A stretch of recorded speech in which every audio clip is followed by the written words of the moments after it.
So yun mga kabady, no, once again, this is Jose Motovlog. Paos. Tayo sa Kalamba mga kabady, no. Tingnan natin yung banga sa Kalamba. Ito yun, no.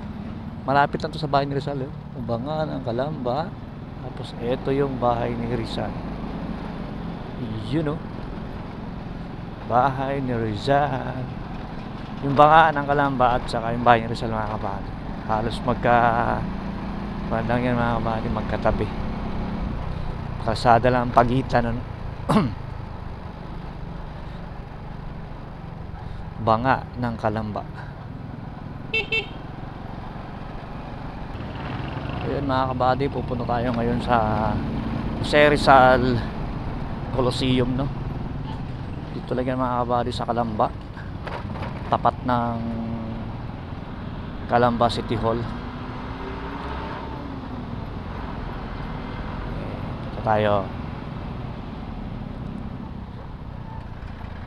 Ngayon lang din ako makakapunta dito mga kabady, no, kahit na nadaan ako ng Kalamba, pero hindi pa talaga ako pumunta sa Coliseum.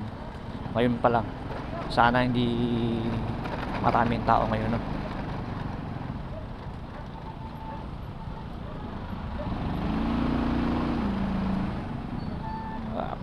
Ito na yan, no.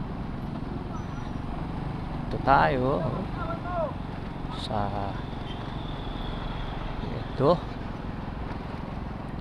Rizal Coliseum, dito sa ating kanan. Baka may parking pay dito.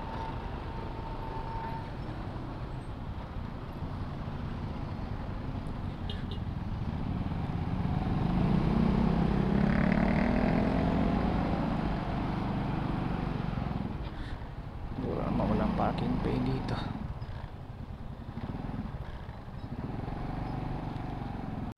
So yun mga kabady, no, once again ni Jose Motovlog. Dito tayo ngayon sa Jose Rizal Coliseum mga kabady, no, sa Kalamba. Tapat lang to ng Kalamba City Hall mga kabady, ano. Kalamba City Hall na yan. Ito yung Jose Rizal Coliseum sa Kalamba, na kung saan nasa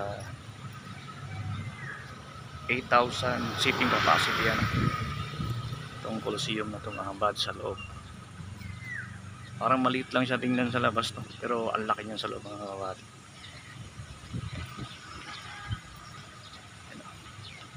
Ayos.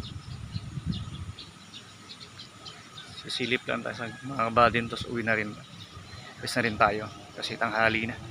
Maan lang tayo dito kasi inadadaanan naman natin yung sinaglit lang natin sa Rizal Coliseum.